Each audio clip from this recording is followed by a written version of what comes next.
बहुत बहुत शाबाश सर। कहते हैं इस सारे संसार में कारण सच्चा देख, बिन कारण संसार में पत्ता हिले न एक। सच्चाई है कि हम सभी लोग इस हाल में गवाह हैं कि कोई ना कोई कारण है, आप लोगों से एक नेक कार्य होने जा रहा है। राष्ट्रीय बौद्ध महासभा का ये मार्ग जब आपको समझ में आएगा तो मुझे ऐसा लगेगा कि आपको लगेगा कि मैं ये विलम्ब हो गया इस पथ पे चलने के लिए। तो मैं बिना देरी किए हुए अगले वक्ता के रूप में हमारे परम श्रद्धेय माननीय दयासागर बौद्ध साहब जी को आमंत्रित करूंगा, जो ऑल इंडिया बुद्धिस्ट ट्रस्ट परिषद सदस्य हैं। और मैं उनसे सादा निवेदन करता हूं, विनम्र निवेदन करता हूं कि वो आए और अपने विचारों से इस धम्म हाल को अभिषेचित करें। बुद्धं नमामि, धम्मं नमामि, संघं नमामि, अहं वन्दामि सपिता। नमो बुद्धाय, नमो अशोकाय, नमो भीमाय। माननीय अध्यक्ष महोदय, सम्मानित मंच, सम्मानित भिक्षु संघ, बहनों और भाइयों, काफी चर्चा के बाद ये कार्यक्रम रखा गया है। माननीय भारती जी का ऐसा विचार था कि हम लखनऊ में एक कार्यक्रम करना चाहते हैं, आपका इसमें क्या सहयोग रहेगा। मैंने कहा आप करिए, सभी लोग आपके सहयोग के साथ हैं। इसके पहले हम लोग आगरा में कई बार मिले,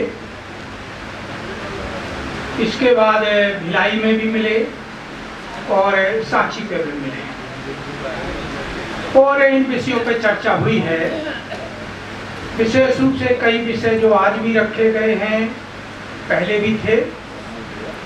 जब आपने ये कहा कि बहुत पर्सनल लॉ पे कुछ विषय रखना है, दूसरा ब्राह्मणवाद और नाजीवाद पर भी विचार रखना है, क्योंकि हमारा देश जातवाद से, ब्राह्मणवाद से फिर नाजीवाद की ओर जा रहा है।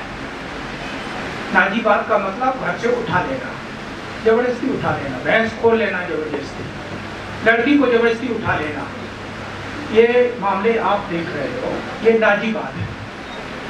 आज के विषय में बौद्ध कानून के मामले में, पाली भाषा के मामले में कुछ विषय रखूंगा। सूचना ये है कि 29 तारीख को धम्मचक्र प्रवर्तन दिवस है, तो उस दिन बौद्ध धर्म की स्थापना पहली बार हुई थी, जब तथागत बुद्ध ने पहला धम्म उपदेश इसी पत्तन मेघदाव सारनाथ में अपना उपदेश पंचभक्ति को दिया था। तो बढ़ते बढ़ते जब लाखों हजारों हो गए तो एक धर्म की स्थापना हो गई। दूसरा है कि एक हमारे मित्र का संदेश है कि एक प्रतियोगिता ये लोग करना चाहते हैं 6, 7, 8 दर्जे के लिए, और ये 23 अगस्त को होगी, जो कि बच्चों के लिए विशेष रूप से होगी। और 14 अक्टूबर को कार्यक्रम जो इनका माननीय लेखराम बौद्ध जी करते हैं, तो 14 अक्टूबर को इसका सम्मान वितरण कार्यक्रम होगा, ऐसा मिला है। साथियों, आज हम लोग बौद्ध कानून के बारे में जो चर्चा करने जा रहे हैं, विषय ये बहुत सारे दिमाग में आते हैं कि ये कानून होता क्या चीज है। जब संविधान के बारे में हम लोग बात करते हैं कि संविधान के कारण ही हम लोग यहाँ बैठे हुए हैं, अगर संविधान ना होता तो यहाँ नहीं बैठ सकते थे। इसलिए कानून एक अपनी ताकत है और संविधान कानूनी ताकत का जन्म देती है। जितने कानून बनते हैं वो संविधान के डायरेक्शन पे बनते हैं कि ये बना सकते हो, ये नहीं बना सकते, ये कर सकते, ये नहीं कर सकते हो। तो इस आधार पर बौद्ध कानून इस देश में नहीं है तो आप कानून रूप में हिंदू हो। हिंदू कानून को जब आप पढ़ेंगे, ये हिंदू कानून की किताब है, 1955-56 से ये लागू है। तो जब आप हिंदू हो, हिंदू कानून आप पे लागू है, इससे जाल काटने का तरीका क्या हो सकता है। बाबा साहब अम्बेडकर ने 14 अक्टूबर 56 को सामाजिक आधार पर आपको एक नया समाज का दर्जा दे दिया, नई दिशा की ओर मोड़ दिया कि बौद्ध धर्म को अपनाओ, बौद्ध धर्म की ओर जाओ। क्योंकि जिस धर्म में आपको पशु से बदतर व्यवहार किया जाता है, समता बंधुता के लिए आपको बौद्ध धर्म को रास्ता अपनाना पड़ेगा। और लाखों करोड़ों ने अपनाया, परंतु कानून ना होने के कारण आप लोग अभी भी कानूनन हिंदू हो और सामाजिक रूप में बौद्ध हो। जैसे कबीरपंथी लोग समाज के लोग हैं, लाख हिंदू भाइयों की बुराई करें लेकिन कानूनन वो हिंदू है। रविदास पंथ के लोग लाख बुराई करें ब्राह्मण समाज की या उनके कर्म कांडों की, अंततः वो हिंदू है, क्योंकि हिंदू कानून उनके ऊपर लागू है। उसी प्रकार से बौद्ध समाज के लोग लाख बुराई करें ब्राह्मण समाज के कर्म कांडों की, लेकिन कानूनन ये हिंदू है। तो इसकी मुक्ति का रास्ता क्या है? मुक्ति का रास्ता यह है कि हम कानून के भारत में रह रहे हैं, इसलिए कानूनी आजादी भी हमको चाहिए। सामाजिक आजादी आपको मिल गई है कि आप बौद्ध धर्म ग्रहण कर सकते हो, बौद्ध धर्म को अपना सकते हो, रीति रिवाज कर सकते हो, ब्याह शादी कर सकते हो, परित्राण पाठ पढ़ सकते हो, लेकिन कानूनन हिंदू है। इसका उपाय क्या है? इस संबंध में जब मैंने अध्ययन किया तो 2012 में सबसे पहले वीरेंद्र कौर नाम की सिख महिला ने अपने सिख कानून के लिए दावा दायर किया। पहले 2010 में चंडीगढ़ हाई कोर्ट में गई। चंडीगढ़ हाई कोर्ट ने कहा कि कानून बनाना कोर्ट का काम नहीं है, जो कानून होते हैं उसके तहत वो न्याय देते हैं कि कानूनन आपको न्याय मिल रहा कि नहीं मिल रहा है, कानून बनाना मेरा काम नहीं है। तो इसके बाद सुप्रीम कोर्ट में गई। सुप्रीम कोर्ट में आर्टिकल 14, 15, 21 का हवाला दिया गया और दे करके सुप्रीम कोर्ट ने ऑर्डर कर दिया कि सिख कानून बनना चाहिए। जब सिख कानून की ये अखबार में बड़ी निकला तो हमारे दिमाग में ये बात आई कि बौद्धों का कानून भी होना चाहिए। जब उसकी कॉपी सुप्रीम कोर्ट से निकलवाई गई तो ऑलरेडी वो लड़ाई आपकी लड़ चुकी है और उसने सिद्ध कर दिया है, जो विरोधी पक्ष था, हिंदू समाज था, उसने यह साबित किया कि बौद्ध समाज हिंदू समाज का ही एक भाग है, इसलिए इनका कानून अलग नहीं बन सकता। वैसे ही सिख समाज भी हिंदू समाज का एक भाग है, इसलिए सिख समाज का कानून नहीं बन सकता। उसने पूरा हवाला दिया कि जो ये कह रहे हैं कि बुद्ध धर्म है वो हिंदू समाज से ही निकला है, हिंदू धर्म का ही अंग है, ये सरासर झूठ है। क्योंकि बुद्ध से पहले, गौतम बुद्ध से पहले 27 बुद्ध और हो चुके हैं। तो हमें बताए कि बुद्ध धर्म पुराना है कि हिंदू धर्म पुराना है, ये बात आपको समझनी चाहिए। ये बात ऑलरेडी वीरेंद्र कौर ने सुप्रीम कोर्ट में ये अपनी तहरीर में लिखी हुई है, लेकिन बौद्धों को पता नहीं है। ये बात को जब मैंने निकाला तो हम लोगों ने उसी हिसाब से पिटीशन तैयार किया 2016 में। इसके लिए 3 साल लगातार बैठक बुलाई गई। अम्बेडकर भवन में कई बैठक हुई, नागपुर में कई बार बैठक हुई, लेकिन हमारे बौद्ध समाज के जो प्रमुख संगठन हैं वो आगे नहीं आए। इसमें भीमराव ईश्वर अम्बेडकर साहब के साथ दादर में 2 बार बैठक हुई। उन्होंने एक ही शब्द कहा कि हम विवाद में फंसे हुए हैं, हम आपकी कोई मदद नहीं कर सकते। तो ऐसी भारतीय बौद्ध महासभा या बुद्धिस्ट सोसाइटी ऑफ इंडिया का क्या लेने देना हमारा? क्या मतलब हुआ? धर्म किसी बंटवारे का नहीं होता है। बुद्ध धर्म संघ की एक परिभाषा है, हम जिसकी वंदना करते हैं, वो बुद्ध की वंदना करते हैं, धर्म की वंदना करते हैं, संघ की वंदना करते हैं, लेकिन बात वही आ रही कि हम मानते कितना है ये बात। अब हम अपने विषय पर आते हैं। साथियों, 1936 में पहली बार क्रिश्चियंस कानून बना ब्रिटिश गवर्नमेंट के समय में। 38 में मुस्लिम कानून बना और 42 में पर्शियन कानून बना और 55-56 में हिंदू कानून बना। हिंदू कानून बनने के बाद आपका कोई कानून न होने के कारण वो हिंदू कानून में आपको समाहित कर दिया गया। अब बात यह आती, हमारे सामने बड़ी गंभीर समस्या खड़ी हो गई एक तरफ बाबा साहब कहते हैं कि हिंदू धर्म को छोड़ो, बौद्ध धर्म को अपनाओ, और दूसरी तरह कानूनी रूप में जब संविधान का आर्टिकल 25(2) पढ़ते हैं तो उसमें बौद्ध धर्म को हिंदू कानून में समाहित कर दिया गया है। तो ये दोहरी जो व्यवस्था है, अव्यवस्था, इसको कैसे आप डील करेंगे? इस मामले में जब मैंने मीटिंग वहां की थी जलंधर में, तो एक व्यक्ति ने ओरिजिनल बाबा साहब की कॉपी दिखाई संविधान की ड्राफ्ट की, और उसने एक प्रश्न किया कि डॉक्टर अंबेडकर से तुम ज्यादा होशियार हो जो कानून की बात कर रहे हो। डॉक्टर अंबेडकर ने हमको हिंदू धर्म में रखा है, तो तुम बौद्ध धर्म के लिए अलग कानून की बात क्यों कर रहे हो? हमने कहा समय परिवर्तनशील है।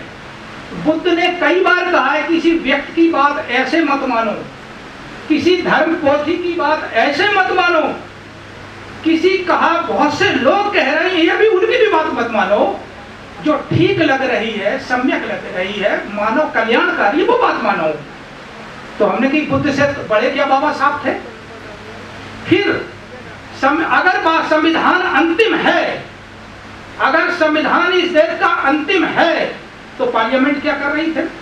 पार्लियामेंट को बंद कर दो, खत्म कर दो, क्यों पैसा बर्बाद कर रहे हो उस पर?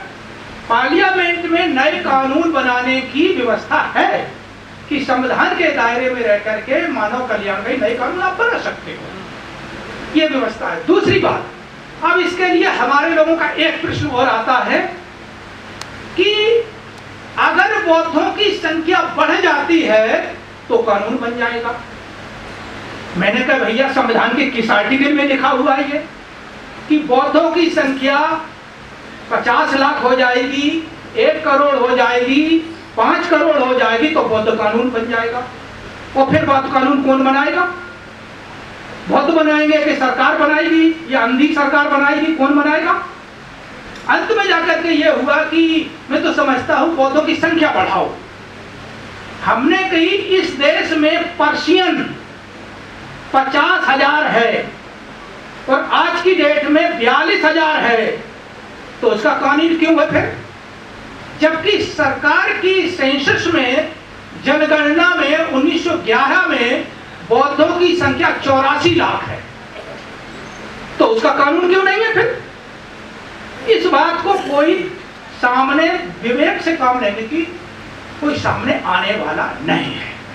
इसके बाद 16 में हम लोगों ने डीपी वर्ल्ड बौद्ध और हम लोगों ने मिलकर के पिटीशन दायर किया। पिटीशन में 6 महीने में कानून बनाने का आदेश हुआ। इसके बाद उन्होंने कोई कार्रवाई नहीं की सरकार ने, तो कंटेम्प्ट कोर्ट जारी किया गया। कंटेम्प्ट कोर्ट में उन्होंने एक तर्क दिया कि हम यूनिफॉर्म सिविल कोड ला रहे हैं, उसमें बौद्धों का कानून हम ठीक कर देंगे, उसका निवारण कर देंगे। लेकिन मैंने कहा कि यूसीसी तो हमने मांगा नहीं है, हम तो बौद्ध कानून की बात कर रहे हैं। यूनिफॉर्म सिविल कोड हमारा विषय नहीं है, तो सरकार हमारे मामले को डाइल्यूट क्यों कर रही है? हमने इग्नोर कर दिया। यूसीसी के बारे में कई बार बैठक हुई, 23 में बैठक हुई लॉ कमीशन ऑफ इंडिया में, हमने इग्नोर कर दिया कि पहले आप बौद्ध कानून पास करो, ताकि बाद यूसीसी की बात करो। तो बाद में सभी जो माइनॉरिटी कम्युनिटीज के लोग थे वो सब रिजाइन वो कर दिए, अपोज कर दिए, तो वो नेशनल स्तर पर यूसीसी पास नहीं हो पाया, अभी भी पास नहीं हो पाया। स्टेट गवर्नमेंट में वो अपना कहीं ना कहीं कर रहे हैं। दूसरा विषय ये आ जाता है कि इस संबंध में लोगों का ये विषय आया, अंत में जाकर के ये विषय आया लोगों ने कि जनमत तैयार करो, पूरे देश के बौद्धों को इकट्ठा करो, और इसके लिए मैं कम से कम तमिलनाडु, कर्नाटका को छोड़ करके बाकी हर स्टेट में गया। मैं त्रिपुरा भी गया, मैं सिलीगुड़ी भी गया, डिब्रूगढ़ भी गया, इसके बाद गंगटोक भी गया, और इसके बाद आकाश लामा जी के बुद्ध विहार में 2 बार बैठक हुई सिलीगुड़ी में। और उन्होंने लोगों ने कमेटी ने कहा कि यहाँ बौद्ध कानून होना चाहिए। लेकिन जब मैंने उनसे कहा कि देखिए विषय स्थिति यह है कि अगर आप किरण रिजिजू को थोड़ा पुटिया लें, किरण रिजिजू इस समय लॉ मिनिस्टर है और आप बेल्ट में लगे हुए हो, वो तवांग का है, तवांग स्टेट जो तवांग एरिया पड़ता है, 2 सीटें होती हैं अरुणाचल प्रदेश में, तो आप जाकर पुटिया लें तो ये काम सरल हो सकता है। और मामला महाबोधि विहार का है, ऑलरेडी उसमें मोनेस्ट्री एक्ट, हमारे एक्ट में ऑलरेडी अमेंडमेंट है। इसमें लिखा गया है कि जितनी भी धरोहर संग्रहालय या किसी प्रकार की भविष्य में प्राप्त होंगी या वर्तमान में हैं, वो बौद्धों की कमेटियां द्वारा ही संचालित होगी।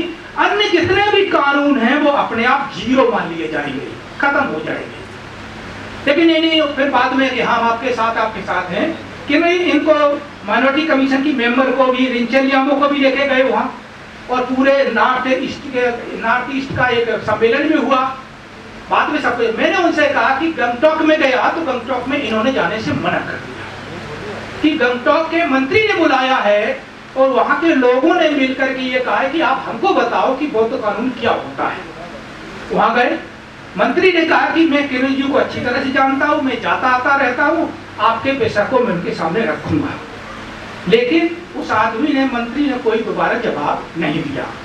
अब प्रश्न जो भी हो, मेरा मामला ये था यहाँ कि कई दौर की बात हुई, प्रज्ञासिंह भंते जी से बात हुई, लामा जी से बात हुई कि अभी आप महाबोधि विहार का मामला जो उठा रहे हो वो सोते हुए जानवर को जगा रही हो, इसको सोने दो। अभी हम कानून पास करा लेते हैं तो हमारी लड़ाई सरल हो जाएगी, क्योंकि इस देश में कानून का राज है। इस देश में हो हल्ला का राज नहीं है, इस देश में कानून का राज है। अगर मोनेस्ट्री एक्ट हम पास करा लेते हैं किसी तरीके से, किरण जी को पटियाओ, तबांग चलो, हम भी चलने के लिए तैयार हैं, लेकिन नहीं गए। हम डिब्रूगढ़ भी गए, तिनसुकिया भी गया, कंचनपुर गया, त्रिपुरा भी गया। इसके बाद वहां के कुछ लोग तो साथ हमारे चले, बाकी और लोग नहीं गए। अब हमारा ये विषय नहीं है कि मतलब महाबोधि विहार नहीं मिलना चाहिए। कानूनन में आपको आगाह करा रहा हूं कि जितने भंते बैठे हैं ये हिंदुओं के साधु हैं। कानूनन आपका कोई बुद्ध विहार नहीं है, कानूनन बुद्ध विहार ब्राह्मणों का है। लेकिन मैं सोने से उनको जगाना नहीं चाहता, क्योंकि कानून का राज है। तो जो कानून लागू है, ये इस कानून में हिंदू कानून है, हिंदू कानून के तहत ब्राह्मण प्रमुख है, बाकी सब फुटपाथ पे नीचे है। तो इसलिए ये जो बातें हम लोग का जज्बाती बातें तो बहुत अच्छी लगती, ये होना चाहिए, ये होना चाहिए, कैसे होना चाहिए, कैसे होगा, ये आप समझ लीजिए। अभी तक की जो व्यवस्था ये है, यहाँ तक 28वें गौतम बुद्ध के बाद बहुत सारी लड़ाइयां इतिहास में आपने पढ़ी होंगी। अशोक को पढ़ा, राजधर्म बना, इसके बाद आपने कनिष्क को पढ़ा, मीनांडर को पढ़ा, हर्षवर्धन को पढ़ा, इसके बाद नालंदा विश्वविद्यालय और बहुत सारे जो विक्रमशिला वगैरह जो थे ध्वस्त कर दिए गए। इसके बाद आपकी आवाज शांत हो गई। ब्रिटिश गवर्नमेंट ने पहली बार 2 किताबें लिखी, उसके आर्नोल्ड मैस्कुलर ने, light of Asia, essence of Buddhism. उसने ब्रिटिश काल ने ये शुरू किया, और ब्रिटिश ना आई होती सरकार यहाँ पर तो बाबा साहब की कोई औकात नहीं थी। क्योंकि बाबा साहब कई बार कहते थे मेरी ब्राह्मण भाइयों से कोई झगड़ा नहीं है, कोई लड़ाई नहीं है, तुम सरकार में हो, तुमसे मुझे कहना है कि हमारा अधिकार क्यों नहीं दे रहे आप। तो वैसा ही हम लोग को सोचना चाहिए कि कानून जिसके हाथ में नहीं है उसका कुछ भी नहीं है। आप केवल खेत खलियान बटाई पे कर रहे हो। अगर आपके पास कानून नहीं है, आप खेत जोत रहे हो लेकिन बटाई पे जोत रहे हो, आपका खेत रजिस्ट्री आपके नाम नहीं है। तो प्रश्न नहीं उठता आज का समय क्या है। जब मैं अभी दोबारा अगस्त में, इसमें जो अक्टूबर में दोबारा केस पिटीशन दायर किया 8 साल के बाद, तो कोर्ट ने सबसे पहले फटकार हमारे ऊपर लगाई कि जब का आपका आदेश 2017 में पास हुआ था तो 8 साल तुम क्या घास खोद रहे थे। हमारे मुकुंद खैरे जी अभियान चला रहे थे कि जनता का मोबिलाइजेशन करो, जनता को इकट्ठा करो, और जनता को इकट्ठा करके अपना कानून छीन लो। वो इस बात की मुहिम चला रहे थे। तो इस मुगालते में नहीं रहना आप लोग कि किसानों का जैसे आंदोलन चला, अभी जो जंतर मंतर पे आंदोलन चला, बौद्धों का आंदोलन चलेगा, चल सकता है, लेकिन वो आपको किस तरह से ट्रीट करते हैं। इस देश में आज भी आप अछूत ही हो, उनकी निगाह में आप अछूत हो, तो इस तरीके से आपको ट्रीट करके अपने को चलना चाहिए। लेकिन मैं ये कह रहा हूं कि अभी जो स्थिति बनी हुई है, फिलहाल उन्होंने ऑर्डर कर दिया लॉ कमीशन ऑफ इंडिया को और जो आपका लॉ मिनिस्ट्री, दोनों के लॉयर ने ये कहा कि लॉ कमीशन ऑफ इंडिया की हमारे पास रिपोर्ट आज तक नहीं आई है, इसलिए 2017 से अभी तक उस पर कोई कार्रवाई नहीं हुई है। लॉ कमीशन ऑफ इंडिया ये बराबर कहता रहा है कि हमारे पास कोई लॉ कमीशन ऑफ इंडिया का चेयरमैन नहीं है, इसलिए मैं कोई रिपोर्ट सबमिट नहीं कर सकता हूं, इसलिए मैं 6 साल से कोई रिपोर्ट सबमिट नहीं कर पाया हूं। 4 साल तक लॉ कमीशन ऑफ इंडिया का कोई चेयरमैन नहीं रहा। कारण क्या था कि अगर चेयरमैन होगा तो बौद्ध कानून पे चर्चा होगी, बौद्ध कानून अगर बनता है तो हिंदुओं का बंटा ढार हो सकता है। अगर 1% भी बुद्धिस्ट लोगों को कन्वर्टेड हो जाते हैं लॉ के तहत, तो उनका 1% वोट कम हो जाएगा हिंदुओं का, या उनकी मेजॉरिटी कम हो जाएगी, इसलिए वो किसी दशा में करना चाहिए। इसलिए सरकार ने लॉ कमीशन ऑफ इंडिया का चेयरमैन अपॉइंटेड ही नहीं किया। बीच में अपॉइंटेड किया 1 साल के लिए, वो यूसीसी के लिए किया, उसने साफ मना कर दिया। यूसीसी की मीटिंग जब मैं गया था 9 आदमी को लेकर के, तो उसने एक बात बताई, मैं यूसीसी के लिए अपॉइंटेड हुआ हूं, तुम्हारे कानून के लिए अपॉइंटेड नहीं हुआ। इसलिए आप अपनी बात कहिए, वो बात अलग है, लेकिन अगर यूसीसी का आप सपोर्ट कर देते हैं तो बौद्ध कानून के लिए मैं कुछ कर सकता हूं। तो मैंने ये कहा कि सबसे पहले बौद्ध कानून पास करो और इसके बाद यूसीसी का हम गुण दोष के हिसाब से समर्थन करेंगे। अंत में यह हुआ कि किसी ने सपोर्ट नहीं किया, लॉ कमीशन ऑफ इंडिया ने रिजाइन कर दिया, चले। अब प्रश्न है कि यूसीसी क्या है। यूसीसी अगर पास हो जाता है तो कानूनन रूप में आप सदैव के लिए बौद्ध धर्म हिंदू धर्म का पार्ट ही रहेगा। ये आप समझ लीजिए अच्छी तरह से हिंदी में कि अगर लॉ कमी है, यूसीसी अगर पास हो जाता है, यूनिफॉर्म सिविल कोड, समान नागरिक संहिता, अगर ये पास हो जाती है तो बौद्ध धर्म का कानून न होने के कारण जो कानूनी आपके पास हिंदू कानून लगा हुआ है, सदैव के लिए आप हिंदू ही रहेंगे। बाबा साहब का 14 अक्टूबर 56 का जो मूवमेंट है वो जीरो हो जाएगा, और आज भी जीरो है। सिवाय हम लोग संगठन की बैठक कर रहे हैं, कुछ कर रहे हैं, अच्छी बात है, जागरूकता का काम बढ़ रहा है। अभी तक जो चिट्ठी मिली है, अभी 24 जून को मैं बराबर चिट्ठी लिखता हूँ कमीशन को, 19/3 को एक बैठक हुई थी, जब हमारे आदेश के बाद हमने कहा कि मीटिंग बनाओ उसकी, और जो ऑर्डर हुआ है सुप्रीम कोर्ट का, उसने ये लिख के दिया है कि सारा मामला ये विधि आयोग का है, लॉ कमीशन ऑफ इंडिया का है, इसलिए उसको आदेशित किया जा रहा है कि पिटीशनर को बुला करके आप उसे सहमत लेकर के इनका कानून ड्राफ्ट करो और मिनिस्ट्री को पुटअप करो। लेकिन अगर वो सबमिट भी कर देता है लॉ कमीशन ऑफ इंडिया, तो अभी आपकी लड़ाई फिर सरकार से हो जाएगी। अभी तो सरकार चुप है, विधि आयोग की रिपोर्ट नहीं आई है, विधि आयोग चुप बैठा है। कभी कभी हाँ, अभी भी चिट्ठी, मैंने कल फिर चिट्ठी लिखी है परसों कि आप अगली बैठक तो उनको बुलाओ। उसने जो मांगा था मैंने दे दिया, इसका आधार क्या हुआ पूछा गया।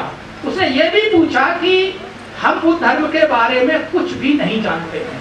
उनके मेंबर ने एक क्वेश्चन किया कि बुद्ध धर्म के बारे में मुझे कुछ भी पता नहीं है, कोई ऐसा व्यक्ति बताओ जो बौद्ध धर्म का कानून ड्राफ्ट कर सके। हमने कहा हमारी निगाह में तो इस भारत में अब तक कोई नहीं है। मैं 3 आदमी डेलीगेशन में यहाँ आया हूँ, जो बात करना मुझसे बात करो। हमने ये ड्राफ्ट किया है, ये कॉपी है, ये आप रखिए। बाद में कहा कि इसकी अगर ई कॉपी भेज दे तो हमको ड्राफ्ट करने में आसानी होगी, मैंने ई कॉपी भेज दी। अब प्रश्न उठता है कि आप इसका आधार क्या है। हमकी आधार इसका त्रिपिटक है और बुद्धा इस धम्मा है। बुद्धा इस धम्मा को आप पढ़िए या त्रिपिटक के धम्मपद को पढ़िए, तो इसमें कुछ डिसिप्लिन आपको मिलेगा कि बौद्ध धर्म का आचार संहिता क्या होती है। कि ठीक है, इसको भी मगर बैंक दोनों कॉपी भेज दी उनको। अभी चिट्ठी मिली है पिछले 1 महीने पहले कि आपकी सारी कागजात हमको मिल चुके हैं, इस पर एक्सपर्ट को सौंप दिया गया है, इस पर काम हो रहा है। कल मैं फोन से बात किया था परसों, उन्होंने कहा काम हो रहा है, मैं जल्दी दूसरी मीटिंग बुलाने वाला हूँ। अब प्रश्न ये है कि हम आज की डेट में केवल अकेले खड़े हैं। हमने 6 सदस्यीय एक समिति बनाई थी, इस भारत को 5-6 भागों में बांटकर सारे छोड़ के जा चुके हैं। हम उत्तर प्रदेश के या एक हरियाणा का साथी है, वो केवल खड़ा है, बाकी सब छोड़ के जा चुके हैं। कि इस पिटीशन में उनकी शिकायत क्या है? जो पिटीशन आपने दायर की है बौद्ध पर्सनल लॉ एक्शन कमेटी के बिहाफ पर, उसमें मेरा नाम क्यों नहीं है? हमने कहा भैया पिटीशन तो कोई भी संगठन करता है तो प्रेसिडेंट ही साइन करता है या जनरल सेक्रेटरी साइन करता है। सब कमेटी के 72 कैंडिडेट थोड़ी साइन करेंगे उसमें पिटीशन में। कहीं जो वकालतनामा लगता है वो तो एक जो संगठन का प्रमुख होता है वो वकालतनामा देता है कि हमारी ओर से ये वकालत करेंगे कि नहीं तो मैं साथ नहीं हूँ, कि आप छोड़ के चले जाओ। अंत में चले गए। 1.5 लाख रुपया से ज्यादा खर्चा हुआ, हमने लोगों ने उठाया ज्यादातर। अब ये मामला ये है कि अगली बैठक के कब होती है? मैंने अगस्त में उनको अल्टीमेटम दे दिया है कि अगस्त में हम जबरदस्ती आपके कार्यालय में घुसेंगे, अन्यथा आप डेट डिसाइड करो। अगर डेट डिसाइड नहीं करते हैं तो 20 अगस्त को हम लोग 2-3 आदमी फिर जाएंगे, फिर समय मानेंगे, हमें समय दीजिए, मैं आना चाहता हूँ। ये सारी बहुत सी बातें हैं और समय का चूंकि हो गया है समय, तो मैं ये चाहूँगा कि अगर जरूरत पड़ी तो अक्टूबर में कंटेम्प्ट कोर्ट हमको फिर जाना पड़ेगा, उसमें 60-70 हजार रुपये फिर खर्च होंगे। और ये जो खर्चा आया है लगभग 2 लाख के आसपास, 1.25 लाख के ऊपर लगभग उत्तर प्रदेश के लोगों ने दिया है। आगरा ने 10,000 रुपये दिए थे, हरियाणा ने 10,000 रुपये भेजे, बाकी मध्य प्रदेश ने 5,000 रुपये भेजे थे, बाकी सब लखनऊ के लोगों ने खर्च किया है। तो ऐसी स्थितियां हैं। अगर आप इस पे कुछ करना चाहते कि हिंदू बनके रहना चाहते कानूनन, तो आपकी स्वतंत्रता है। संविधान ने स्वतंत्रता 25(1) में दी है, 14 में दी है, 13 में दिया है, वो आपका अपना अधिकार है, जैसा करिए। एक इसमें गलती ये हुई है कि जब 1992 में इतनी जगह 6 दिन लोगों ने कर रखे हैं कानून की, जब हम पढ़ाई देखते हैं इसको, हालांकि मैं इंजीनियरिंग डिग्री का आदमी हूँ, कानून का आदमी नहीं हूँ, लेकिन जब पढ़ाई करता हूँ देखता हूँ कि माइनॉरिटी कमीशन जब 1992 में बना, उस माइनॉरिटी कमीशन में ये लिखा गया है, और इस उत्तर प्रदेश में 20 साल से कोई माइनॉरिटी मेंबर बौद्ध नहीं रहा है। 20 साल से बीएसपी की सरकार में भी नहीं रहा है, तो हम किसको रोएंगे आप लोग? तो इसमें ये लिख रखा है कि कुछ लोगों ने कहा कोर्ट में जाइए, ये जाइए, हमको कुछ नहीं होने वाला है। इसमें सीधी लिखी गई है माइनॉरिटी मेंबर से माइनॉरिटी के कम्युनिटी के बीच के लोग होंगे। तो उनका जब हमने जवाब मांगा अभी आरटीआई में, तो उन्होंने कहा कि सारे जो मेंबर हैं वो माइनॉरिटी कम्युनिटी के हैं, इसमें कोई हिंदू नहीं है। क्योंकि और बड़ी मजे की बात है, हिंदू मुस्लिम जो हो रहा है, हमें तो ये चालबाजी लग रही है। हिंदू मुस्लिम जो हो रहा है, उत्तर प्रदेश की सरकार में 9 मेंबर है, 9 मेंबर में 5 अकेले मुस्लिम है। 5 अकेले मुस्लिम है, तो हिंदू मुस्लिम कहाँ हो गया? ये तो बौद्धों को कृष करने का इनका षड्यंत्र दोनों का मिल करके। तो मैं अपनी बात यही समाप्त करता हूं और अवेयरनेस करता हूं कि अगर आप लोग महाबोधि विहार स्थित अन्य संग्रहालय की सुरक्षा करना चाहते हो तो सबसे पहले आपको कानूनन बौद्ध होना पड़ेगा, आपका अपना पर्सनल लॉ रखना पड़ेगा। पर्सनल लॉ रखने पर समस्या बहुत सारी है, मैं आपको और आगाह किए दे रहा हूं कि पर्सनल लॉ बनने के बाद आपकी समस्याएं बढ़ेगी, घटेगी नहीं। अभी तो आप मनमर्जी के मालिक हो, जिस जो कर्म दंड कर रहे करिए, इधर उधर घूमिए, लेकिन जो बौद्ध कानून जिस दिन पास हो जाएगा उस दिन आपको बौद्ध कानून के हिसाब से ही चलना पड़ेगा। आप दाएं बाएं नहीं भाग सकते इधर उधर। तो ये बात आपको समझ लेना चाहिए। उसमें 4 कानून होते हैं, हमने 8 कानून उसमें समाहित किए हैं। बौद्ध का दर्शन प्लस आपका मैरिज एक्ट है, सक्सीशन एक्ट है, माइनॉरिटी एंड गार्जियनशिप एक्ट है, पाली भाषा एक्ट है, शमशान एक्ट है, और इसके बाद जो मोनेस्टी एक्ट है, इन सारे को समाहित किया गया है। अगर वो पास हो जाता है तो ठीक है, नहीं पास हो तो लड़ाई जारी है। जैसे आप लड़ रहे हैं तो मैं भी लड़ रहा हूँ, ये जारी रखेंगे। आपने हमको सुना, आप लोगों को बहुत बहुत साधुवाद। अगर आप कानून चाहते हैं तो कानून के लिए लड़िए, बिना कानून के कुछ मिलने वाला नहीं है। वो आप दया है उनकी, आपकी श्रद्धा है उनकी, वो आपको कुछ भीख दे दे, लेकिन कानूनन आपका कोई अधिकार नहीं है कि हमें ये लेकर ही रहूंगा, ये मेरा अधिकार है। ऐसा आप नहीं बोल सकते। जैसे शिक्षा का अधिकार और ये आपका कानूनन है, तो आप कह रहे हैं कि कानूनी शिक्षा होनी चाहिए हमारी। मैं अपनी बात समाप्त करता हूँ। आपका बहुत बहुत साधुवाद। जिनको मैं जो ऑर्डर हुआ है, मैं सभी को इसलिए नहीं भेजा हूँ क्योंकि हर संगठन में टूट फूट है। मैं कह दिया, मैं इस समय अकेले लखनऊ की जो committee, Buddhist personal action committee, वही लड़ाई लड़ रही है। महाराष्ट्र के लोग छोड़ के भाग चुके हैं। तो कह रहे मेरा नाम नहीं है तो मैं तुम्हारे साथ नहीं हूँ। तो उनकी बात हो, क्योंकि ब्रजेंद्र कौर की जब लड़ाई लड़ी जा रही थी सिख समाज की, तो केवल ब्रजेंद्र कौर थी, उसके साथ कोई दूसरा महासभा, गुरुद्वारा महासभा एक भी नहीं थी। क्योंकि कोर्ट का मामला, कानून का मामला इंडिविजुअल होता है, वो अकेले भी आप जा सकते हैं, संगठन के माध्यम से भी जा सकते हैं। ये मामला है। आप लोगों को बहुत बहुत साधुवाद सुनने के लिए। आशा करता हूँ कि इस पर कोई गंभीरता लेंगे, और अगर कानून बनता है तो कानूनन आपको कानून पालन करना चाहिए। अगर फिर भी कानून पालन नहीं करते तो मैं आपके और दूसरे समाज में कोई अंतर नहीं रह जाएगा। आप लोगों का बहुत बहुत साधुवाद सुनने के लिए। नमो बुद्धाय। जय भीम, जय भारत।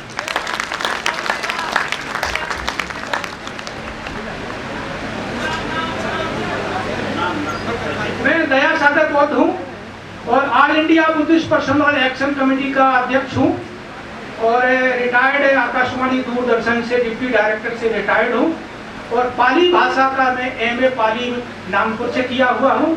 तो पाली भाषा एवं बौद्ध संस्कृति विकास समिति है, उत्तर प्रदेश में पाली भाषा का काम करता हूँ। पाली भाषा पे हमने 6 किताबें पब्लिश कर रखी हैं, कक्षा 6 से लेकर इंटरमीडिएट तक। जो भी लोग परीक्षा देना चाहें पाली में, वो हमसे संपर्क कर सकते हैं, प्राइमरी बेसिस पर और हाई स्कूल इंटर बेसिस पर, दोनों किसी पे। 9451064055 9451064055 और स्टाल लगा हुआ पाली भाषा का उधर, जिसको पाली भाषा की किताब खरीदना है और काउंटर से खरीद सकते हैं। बहुत बहुत आभार सर। साथियों, अभी सुना आपने परम आदरणीय एडवोकेट साहब जी को, और मैं आज की कलश बचाओ समिति की मीटिंग में भी आया था और आपने जिम्मेदारी के साथ उसको आगे बढ़ाया है, और मैं भी उस समिति का एक हिस्सा हूँ, मुझे बड़ा गर्व होता है। तो चलिए, मैं कहना चाहूँगा कि आप जीतेंगे हर बाजी, आप जीतेंगे हर बाजी, बस हौसला बनाए रखिए। झुकेगा वो मनवाद भी कदमों में आपके, झुकेगा वो मनवाद भी कदमों में आपके, बस बाबा साहब का मिशन आगे बढ़ाए रखिए, बढ़ाए रखिए। साथियों, तो मैं अगले वक्ता के रूप में माननीय विश्वनाथ, उपाध्यक्ष वित्त विकास निगम SC/ST संगठन है, सॉरी मैं दोबारा रिपीट करता हूँ, माननीय विश्वनाथ ये उपाध्यक्ष जी हैं SC/ST वित्त विकास निगम से, वो हमारे बीच में है और अपना बहुमूल्य समय लेके हमारी राष्ट्रीय बौद्ध महासभा के बीच में आए हुए हैं। इनका हमारी पूरी कमेटी तहे दिल से स्वागत करती है, अभिनंदन करती है। महाकारुण्य तथागत बुद्ध, विश्वरत्न ज्ञान के प्रति बोध सत्य बाबा साहब डॉक्टर भीमराव अम्बेडकर बहुजन समाज में जन्मे संतों को नमन करते हुए आज यहाँ पर आरक्षण के जनक राजर्षि साहू जी महाराज जी के द्वारा जो 50% जो आरक्षण अपने समय में उन्होंने दलितों और पिछड़ों के लिए आरक्षित किया था, उनके 124वीं वर्षगांठ के अवसर पर आयोजित राष्ट्रीय बौद्ध महासभा श्री धर्मप्रकाश भारती जी के नेतृत्व में आज जो है ये प्रांतीय बौद्ध सम्मेलन किया जा रहा है। इसमें उपस्थित सभी सम्मानित भिक्षुगण, मंचासीन, सभी हमारे अतिथिगण, सबका नाम तो नहीं ले सकता, समय ज़्यादा लगेगा, तो बाकी उपस्थित सभी उपासक उपासिकाओं को मैं नमन करता हूँ। साथियों, हम लोग जो है यहाँ पर हमारे भाई जो है धर्मप्रकाश जी द्वारा जो ये कर्मा को जो लेके चल रहे हैं, बौद्ध धर्म के प्रचार प्रसार, और बाबा साहब ने जो हमें संविधान में अधिकार दिया है उसको बचाने के लिए अपने लोग जागरूक करने का जो इन्होंने बीड़ा उठाया है, हम सब लोगों को इनको जो है प्रोत्साहन दे करके आगे बढ़ाने का काम करना चाहिए। साथियों, आज आरक्षण पर जो है विशेष रूप से चर्चा की बात चल रही है। जो 50% राजर्षि जो है हमारे साहू जी महाराज जी ने जो अपने राज्य में लागू किया था, जिसको बाबा साहब ने संविधान में भी उसको जो है विरोध करके जो आरक्षण की बात जो है उसमें की गई है, तो बाबा साहब का भी एक बहुत बड़ा उसमें वो है कि उनके जो है बात को आगे बढ़ाने का जो है। साथियों, बाबा साहब का जीवन संघर्ष ही उनका संदेश है। उनके संघर्षों के बारे में जानने के लिए जिस प्रकार से ईसाई धर्मावलंबी के लिए बाइबिल, मुस्लिम धर्म के लिए कुरान, सिख धर्म के लिए गुरु ग्रंथ साहब को जानना जरूरी है, उसी तरह से बाबा साहब के अनुयायियों को बाबा साहब द्वारा लिखित पुस्तकों को पढ़ना और जानना जरूरी है। भारत में प्रचलित जाति व्यवस्था के बारे में बाबा साहब द्वारा लिखी गई कुछ महत्वपूर्ण पुस्तकें महत्वपूर्ण जो है, जिसमें इनहेलेशन ऑफ कास्ट, जो जाति का विनाश, भारत में जात यहाँ उत्पत्ति, विकास एवं विस्तार, अछूत कौन रखियों से सुदृढ़ खोज, ये सब महत्वपूर्ण किताबें हैं जिसमें हम सभी लोगों को पढ़ना चाहिए। साथियों, तो साथियों, बाबा साहब ने जो कहा था कि जो है जो कौम अपना इतिहास नहीं जानती हो कभी इतिहास नहीं बना सकती। डॉक्टर साहब केवल दलित समाज के नहीं बल्कि भारत के विकास के सूत्रधार और भारतीय संविधान के लोकतांत्रिक मूल्यों के प्रतीक है। उन्होंने समाज के सभी वर्गों के शोषितों, पीड़ितों, वंचितों, खासकर महिलाओं के लिए बहुत बड़ा काम किया। परंतु दुख इस बात का है कि महिलाएं इस बात को नहीं समझती हैं कि आज हमें समाज में जो बराबरी का हक मिला हुआ है और ऊंचे ऊंचे पदों पर बैठी हुई किसकी देन है। बाबा साहब ने महिलाओं के अधिकार के लिए हिंदू कोड बिल का प्रस्ताव जब रखा था, तो उस समय जो है सबसे कड़ा विरोध जो है तत्कालीन राष्ट्रपति डॉक्टर राजेंद्र प्रसाद, आरएसएस के श्यामा प्रसाद मुखर्जी और हिंदू महासभा और कांग्रेस के दक्षिणपंथी खड़े ने किया था, क्योंकि इसको जो है हिंदू परंपरा में जो है हस्तक्षेप मान करके इसको किया गया था। साथियों, हालांकि पंडित जवाहरलाल नेहरू इस बिल को पास कराना चाहते थे, लेकिन भारी विरोध और पहला आम चुनाव नजदीक होने के कारण इस बिल को पास नहीं कराया जा सका, जिसकी वजह से बाबा साहब को ये पद से जो है कानून मंत्री के पद से इस्तीफा देना पड़ा। हालांकि बाबा साहब द्वारा तैयार किए बिल को 2-3 चरणों में तत्कालीन सरकार ने लागू किया और उसको जो है वो आज जो है लागू हो रहा है। महिलाओं को जो भी अधिकार बहुत सरपंचों को मिल रहा। साथियों, बाबा साहब के संविधान ड्राफ्टिंग कमेटी के बारे में बहुत से लोग जो है प्रश्न चिन्ह खड़ा करते हैं कि बाबा साहब ने संविधान नहीं लिखा, संविधान तो सभी मेंबरों ने लिखा है, इनका कोई रोल नहीं है, सबका योगदान है। तो ऐसे लोगों को मैं कहना चाहता हूँ, ऐसे लोग जो कुछ गुमराह हैं, जो दिग्भ्रमित है, जो उनके काबिलियत पर प्रश्न खड़ा करने वाले हैं और जो समाज जो गुमराह करते हैं, ऐसे लोग हम कहना चाहते हैं जो संविधान को पढ़ें। और ड्राफ्टिंग कमेटी के 7 मेंबरों में से एक की मौत हो गई थी, एक रिजाइन कर दिया था, एक अमेरिका चला गया था, वहीं पर बस गया, और चौथा जो है अपने निजी कार्यों में व्यस्त रहा। 2 बाहर विदेश रहते थे और स्वच्छता कारण जो है उसमें उपस्थित नहीं रहते थे। इस प्रकार से बाबा साहब के कंधों पर एक संविधान लिखने का सारा भार उनके ऊपर पड़ा।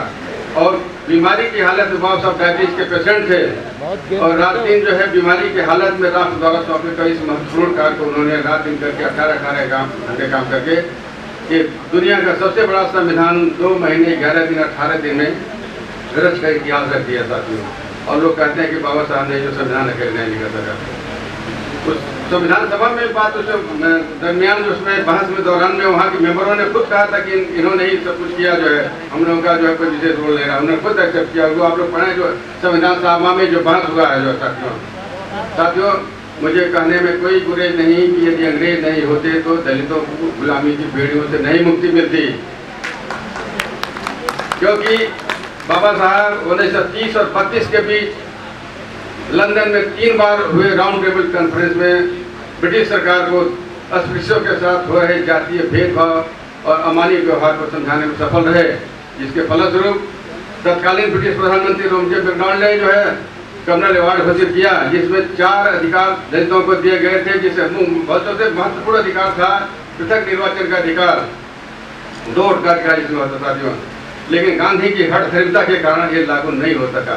इसका डिटेल में अगर जाकर के आप लोग पूरा फैक्ट पढ़ेंगे तो पूरा डिटेल में मिल जाएगा सर, तो उसमें मैं नहीं जाना चाहता। ये जो है पूरा फैक्ट जो है हुआ था, बहुत ही परिस्थितियों में हुआ था, बाबा साहब करना पड़ा, उसको डिटेल में मिल जाएगा साथियों। आरक्षण विरोधी कहते हैं कि दलितों का आरक्षण समाप्त कर देना चाहिए। बार बार आ जाती है कि आरक्षण आर्थिक आधार पर होना चाहिए। ऐसे लोगों को हम कहना चाहते हैं कि भारत में दलितों को आरक्षण उनके सामाजिक और शैक्षणिक पिछड़ेपन और सदियों से दबे कुचले दलितों के साथ जाति भेदभाव और छुआछूत के आधार पर दिया जा रहा साथियों। और जो 10% कोटा जो अभी जो है EWS का कोटा साथियों, ये एक्स्ट्रा इनको और भी मिल रहा है। तो कुल मिलाकर के ये जो 15% का जो है ये जो लोग हैं आबादी वाले हैं, सवर्ण समाज के लोग, ये SC/BC से ज़्यादा आरक्षण का लाभ ले रहे हैं। 10% कोटा का भी उन्हीं में जा रहा साथियों, ये समझने की बात है सर। तो साथियों, आरक्षण गरीबी उनका कोई कार्यक्रम नहीं है। बाबा साहब ने आरक्षण की मांग नहीं की थी और उन्होंने जनसंख्या के आधार पर प्रतिनिधित्व दिए जाने की बात की थी, परंतु अत्यंत खेद की बात है कि 76 साल बाद भी आज भी किसी क्षेत्र में आरक्षण पूरी तरह से लागू भी नहीं हुआ और आरक्षण को समाप्त किया जा रहा है। सभी जितने भी सरकारी संस्थान हैं, गवर्नमेंट अंडरटेकिंग, पब्लिक अंडरटेकिंग संस्थाओं का निजीकरण या आरक्षण समाप्त किया जा रहा है। मेरा मानना है कि यदि आरक्षण सभी संस्थाओं का निजीकरण किया जाना देश हित में आवश्यक है तो जरूर किया जाए, लेकिन निजी क्षेत्र में भी आरक्षण लागू किया जाए। साथियों, आजकल सरकारी विभाग में और 200 भर्तियां की जा रही हैं जो है, उसमें भी आरक्षण लागू नहीं किया जा रहा है, उसमें भी अपने अपने लोगों को भर लिया जा रहा है, उसमें भी हमारे लोगों को नहीं आरक्षण दिया जा रहा।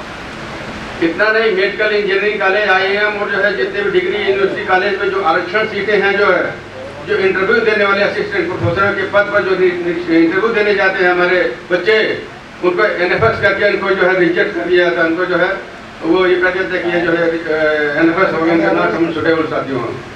इसके पीछे बहुत बड़ी साजिश है साथियों। बता दें कि ये जो है 3 बार अगर उनको जो है NFS जो है डिक्लेयर कर दिया जाएगा तो उसको जनरल में कन्वर्ट करके फिर जनरल से उसे भर्तियां करी जाएंगी। इसलिए जो है ये ताकि हमारे बच्चे उसमें नया कोई बड़ी साजिश चल रही है। क्या पढ़े लिखे लोग हमारे जो PhD करने वाले ना खाता है क्या बच्चे, वैसे डिग्री मिल गई है? ऐसा नहीं है सर। तो ये बहुत बड़ी साजिश चल रही है, इसमें भी जो है आप लोग सोचना पड़ेगा साथियों। इसके अलावा शिक्षा की मांग भी कर दी गई है कि अच्छे लोग नहीं हर एजुकेशन दिला पा रहे हैं साथियों। उनका मकसद है कि शिक्षा से वंचित, तो शिक्षा की बदौलत तो हमारा समाज दलित पिछड़ा वर्ग पढ़ करके लिखा। आज हम लोग क्या है, पढ़ लिख करके बाबा साहब ने संविधान में व्यवस्था की, उसी बदौलत हम लोग सब न्याय करते हैं। तो वो आप लोगों को समझ लीजिए, हम सबको इसमें भी बहुत ध्यान देने की जरूरत है कि ये सब शिक्षा से वंचित करने का ये सब षड्यंत्र है। किसी छात्र की मांग नहीं कर दो कि बच्चों को पढ़ाने पाए लोग, फिर वहीं पर पहुंच जाए जहाँ से चले थे साथियों। जिस तरह से अच्छी बात है, देश में 1 नेशन 1 इलेक्शन की बात चल रही है, ठीक है, अच्छी बात है, किया जाना चाहिए, कोई बात नहीं है। लेकिन वहीं पर देश में 1 नेशन 1 एजुकेशन पॉलिसी भी लागू करनी चाहिए, ताकि सभी हमारे दलित समाज के, जो भी पिछड़े समाज के, जो गरीब किसान मजदूर के बच्चे हो, चाहे टाटा बेटा के बच्चे हों, अडानी अंबानी बच्चे, एक छत के नीचे एक ही शिक्षा प्रणाली के अंदर शिक्षा लेंगे, प्राप्त करें, तभी समाजवाद आ सकता है। बाबा साहब ने कहा था शिक्षा और शरीर का दूध है, जो पिएगा दहाड़ेगा। साथियों, यदि आप लोगों को शिक्षा रूपी दूध को अपने बच्चों को पिलाना है, इस महंगे दूध के खिलाफ आवाज उठानी पड़ेगी, वरना आने वाले दिनों में इसे हासिल करना शेरनी के जबड़े से उसका निवाला छीनने जैसा होगा। साथियों, बाबा साहब ने 18 मार्च 1956 वगैरह में दिए गए भाषण को हम लोग को पढ़ना चाहिए। जो रोका दिए रोक रहे थे, हमारे पढ़े लिखों ने धोखा दिया साथियों।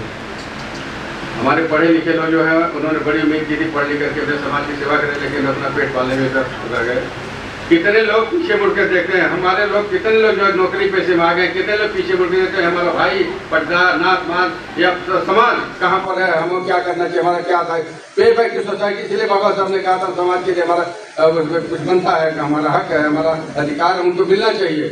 5% उन्होंने कहा था कि अपने वेतन का स्वेच्छा से सब लोग जो है अपने दें, समाज कभी भी वो कर सकेगा विकास हो सकेगा। लेकिन हम लोग बाबा साहब की कितनी बात मानते हैं, हम लोग बाबा साहब को तो मानते हैं पर उनकी नहीं मानते हैं।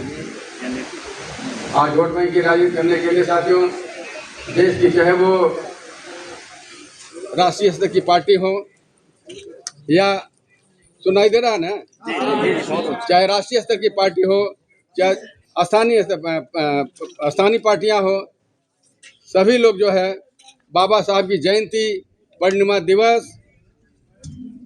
आपका संविधान दिवस और आजकल तो वोट के समय संविधान की किताब हाथ में लेकर लहराते हुए जो है संविधान को बचाने की ये जो है वो होड़ मची हुई है।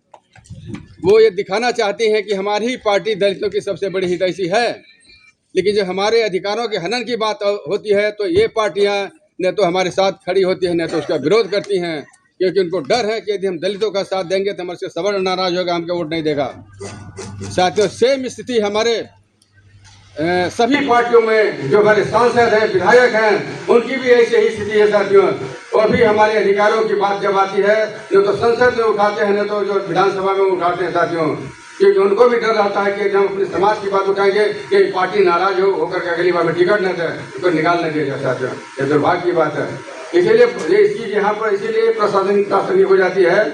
जो 2 वोट का अधिकार बाबा साहब ने प्राप्त किया था, अगर 1 वोट जो है अपने समाज के लोगों को जीतवा करके भेजवाना होता तो शायद ये नौबत नहीं आती, क्योंकि उनको पता था कि अगर 1 वोट से हम जीत के अपने समाज से आए हैं तो फिर हमको बैठ जाना पड़ेगा, उन्हीं के पास फिर हमें दोबारा लात मार के भगा दिया जाती है। यही सबसे बड़े गांधी की चालाकी थी, जो इसी वोट को जो है इसी अधिकार को छीना पड़े साजिश है, ताकि ये 2 वोट अधिकार का इनको न मिल पाता है। बाबा साहब ने जब पूरा बैठ कर हस्ताक्षर किया तो वो रो पड़े थे, उनके आंख से आंसू आ गए थे कि इतना बड़ा जो है हमने सब कुछ संघर्ष करने के बाद इतना बड़ा सा अपना हथियार खो दिया चाहते हो। ये स्थिति है देखिए। तो बाबा साहब ने एक बात और महत्वपूर्ण की थी कि मेरे जाने पर साहब में कहना बहुत कहना था, लेकिन अब अंदर से आदेश हो रहा है कि बहुत से लोग हैं। बाबा साहब ने एक बात और महत्वपूर्ण कही थी कि मेरे जाने के बाद ये मत समझना कि मैं मर गया हूँ, बस जब तक संविधान जीता है तब तक मैं जिंदा हूँ, बस संविधान को मत मरने देना चाहती हूँ। आजकल न्यायपालिका भी संविधान की धज्जियाँ उड़ाते हुए है, अपने हिसाब से संविधान की व्याख्या करते हैं, मेरे अधिकारों को समाप्त करने का कार्य कर रही साथियों। बहुत सारे डिसीजन इस तरह से आए हैं साथियों। हालांकि लोग कहते हैं कि आप तो सत्ता में पक्ष में आपके बात नहीं करने, लेकिन हकीकत यह है कि मैं जो है सच्चाई जो है मैं कहता रहता हूँ, मुझे चाहे रखा जाए चाहे हटा जाए, इसकी परवाह नहीं करता था। मैं ये बात सच्चाई कर सकता कहता हूँ, मुझे लोग बताना चाहिए कहाँ हमारे साथ क्या हो रहा साथियों। साथियों, अभी कुछ दिन पहले जो है यूजीसी का सबसे बड़ी बात है कॉलेजियम सिस्टम इतना जो है ये दोषपूर्ण है कि इसमें अपने लोग नहीं पहुंच पाते हैं, उन्हीं लोगों के कुछ घरानों का उसमें कब्जा है। अब जो वहीं पर देखिए, अगर हमारे दलितों से संबंधित कोई मामला होता है तो सुनवाई के लिए हमारे समाज का कोई जज नहीं होता है, दलित समाज, लेकिन वहीं पर मुस्लिम ईसाई धर्म का कोई अगर मामला हो तो उनके वर्गों का जरूर कोई जज होता है। इसका ये भी एक उदाहरण देखिए, यूसी वाला भी जो आया रिजल्ट आया तो रिपोर्ट का निर्णय आया है, तो उसमें देख लीजिए दोनों समान समाज के साथियों। अब मैं समाप्त कर रहा हूँ साथियों, एक शेर के साथ समाप्त कर रहा हूँ। बहुत कुछ कहना था लेकिन चलिए मैं फिर कभी अवसर मिलेगा साथियों। ये जबर भी देखा है तारीख की नजरों ने, ये जबर भी देखा है तारीख की नजरों ने, लम्हों ने खता की थी सदियों ने सजा पाई। साथियों, इस शेर का मतलब है कि एक छोटी सी गलती का खामियाजा सदियों तक भुगतना पड़ सकता था। यदि आप लोग हम लोग आपस में बटे रहे और बाबा साहब का जो संविधान जो है संविधान को और अपने अधिकारों को बचा नहीं पाए तो आने वाली पीढ़ी हम सबों को माफ़ नहीं करेगी। हम लोग गालियाँ देंगे, माफ़ नहीं कहेंगे कि बहुत नकारा थे हमारे जो पूर्वज जो है अपने बाबा साहब ने जो दिया था उससे ज़्यादा भी नहीं किया, वो भी ख़त्म कर दिया, वो भी ख़त्म कर दिया, लोग ने बचा पैसा थे। बहुत बड़ी बात होगी साथियों, ये हम लोगों के लिए जो है ये मुंह दिखाने लायक नहीं रहेंगे आने वाली पीढ़ी हम लोग के साथियों। तो इसीलिए हम सभी को अपने आपस में मतभेद को, आपस में बहुत सारा हम लोग दिक्कत है कि धोबी पासी चमन खाटी का आपस में फटे हुए हैं। कोई मामला होता तो एक साथ आना पड़ेगा साथियों, अपने अस्तित्व को बचाने के लिए, संविधान को बचाने के लिए, अपने अधिकारों को बचाने के लिए। इन्हीं शब्दों के साथ बड़ी को ध्यान देता है। जय भीम, जय भारत, जय संविधान।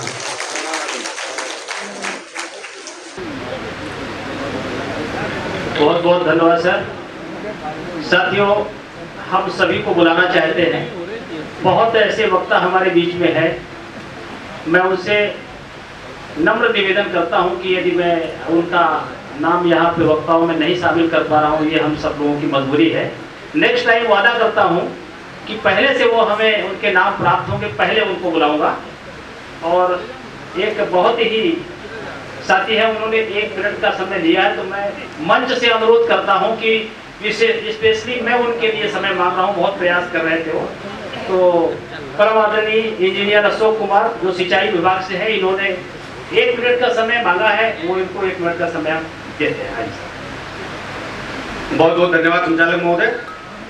आज के इस राष्ट्रीय कार्यक्रम में उपस्थित हमारे सभी श्रोतागण, संयोजक मंडल को मैं बहुत बहुत साधुवाद देता हूँ। तो सबसे पहले मैं प्रातः स्मरणित बहुत सर बाबा साहब और बुद्ध जी के चरणों में सत नमन करते हुए, माननीय खान सिंह साहब के चरणों में सत नमन करते हुए, मैं आप लोगों को बस इतना बताना चाहता हूँ साथियों कि सभी महापुरुषों का नाम अभी हम लोग सुन रहे हैं। हर कार्यक्रम में हम लोग सभी महापुरुषों का नाम सुनते हैं, लेकिन उन महापुरुषों के बारे में हम लोग पढ़ने का प्रयास नहीं करते।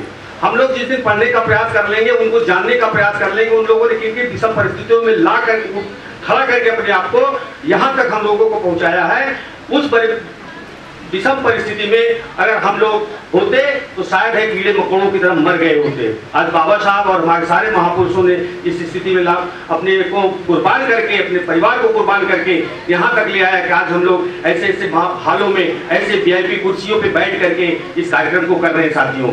और मैं बता दूं साथियों, मैं थोड़ा सा कुछ सजेस्ट करना चाहता हूँ। और जैसे हमारे इस कार्यक्रम में अभी यहाँ समता मूलक समाज की बात होती है, बाबा साहब ने समता मूलक समाज बनाने की बात किया था, तो मैं भी आज से मैं प्रतिज्ञा करता हूँ कि 1 साल के बाद नौकरी मेरी खत्म हो जाएगी, मैं रिटायर हो जाऊंगा। मैं सर को वादा करता हूं कि मैं कंधे से कंधा मिला करके चलूंगा और सर मेरा नंबर नोट कर लेंगे। अगर मैं सितंबर के बाद आपके साथ नहीं रहूंगा, मुझे कहीं भी आप देखिएगा तो जो सजा देके तैयार है। क्योंकि आज की भीड़ हमने जो देखा है लखनऊ में, हर बार मैं कार्यक्रम में आता रहा हूँ, कोई मुझे इन्वाइट करे या कोई न करे, लेकिन मैं कार्यक्रम में जरूर जाता हूँ। लेकिन आज का कारवा जो हमने देखा है, अलग से कुर्सियां लगाई गई, अभी तक इस हाल में अलग से कुर्सी नहीं लगाई गई थी। बहुत पुराने साथी हैं हमारे, भारत साहब है, मैडम जी है, बहुत सारे साथी लोग हैं, मैं नाम नहीं लेना चाहूंगा।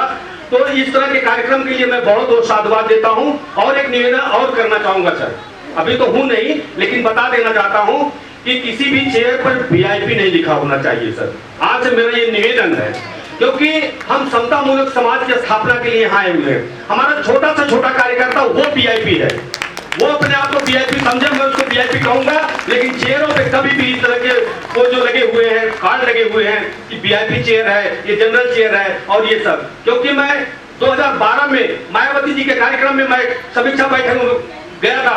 मैं मंडल कोऑर्डिनेटर था, वो था सह संयोजक था बामसेप का। मैंने वहां भी नसीमुद्दीन सिद्दीकी जी का मैंने खड़े होकर के विरोध किया था। कभी भी हारने के बाद भी वीआईपी बने हुए हो, तो मैं आज मैं सर निवेदन के साथ ये कहना चाहूंगा कि आज के बाद किसी भी ऐसे कार्यक्रम में वीआईपी शब्द का प्रयोग नहीं होना चाहिए। सारे लोग हमारे एक समान हैं और मैं सब उसी में मैं अलेक्जेंडर जी जो कनिंघम जी थे और जेम्स प्रिंसप जी थे, वेलसांग, ईप सिंह, इन सभी लोगों को श्रद्धा का सुमन अर्पित करते हुए अपनी वाणी को मैं विराम करना चाहूंगा। 2 शब्द को भंते जी लोगों के लिए कहना चाहूंगा निवेदन के साथ। भंते जी, आप लोग अनागारी बनिए। भिक्षुणी जी से भी मैं निवेदन करूंगा कि आप लोग अनागारी बनिए। जैसे अनागारी धमपाल जी श्रीलंका से आकर के आज हमको बोध गया का सबक सिखाया और बताया कैसे कैसे लड़ना चाहिए, उस तरह से आप लोगों से भी मेरा निवेदन है कि आप लोग गृह त्यागी अगर हैं तो गृह त्याग करके आप लोग केवल धर्म का कार्य कीजिए। आपके साथ देखिए 10 लोग नहीं 20 लोग 50 लोग जुटेंगे। और आप सभी लोगों से मेरा निवेदन है, हमारे भंडा जी लोगों को जहां भी आप लोग देखे, चाहे रोड पे देखे, चाहे स्टेशन देखे, चाहे सड़क पे देखे, कहीं भी देखें तो कम से कम उनको झुक करके वंदना करके 10 रुपया 5 रुपया भी देंगे तो वो ले लेंगे स्वेच्छा से। आप उनको कम से कम चाय पीने के लिए पैसा दीजिए। ये हमारे धर्म का प्रचार होगा और इस मंच से भी मैं कहना चाहूंगा कि हमारे सभी साथी लोग आज से ही प्रतिज्ञा ले लें कि बौद्ध धर्म को ज्ञान अगर आगे बढ़ाना है, हमारे भिक्षु लोगों का सम्मान करना होगा, क्योंकि भिक्षु लोग नहीं है, ये चीवर जो पहने हुए हैं तथागत बौद्ध के प्रतीक हैं। हम इसलिए भगवान बुद्ध के प्रतीक को हम बदनाम करते हैं। और मैं ये भी घोषणा करना कर रहा हूँ, हर कार्यक्रम में करता हूँ कि अगस्त में सितंबर में मेरा रिटायरमेंट है, 27 में रिटायरमेंट है। मैं 27 के बाद घोषणा कर चुका हूँ कि मैं भी इस चीवर को धारण करूंगा और अपने माँ बाप से मैंने परमिशन ले लिया है, पत्नी से भी परमिशन लेना बाकी है, जानती वो भी है। इन्हीं सब बातों के साथ मैं आप लोगों का आशीर्वाद देना चाहूंगा और बंदे जी को और सभी लोगों को बदनाम करता हूँ। जय भीम, जय भारत, नमो बुद्धाय, जय संविधान।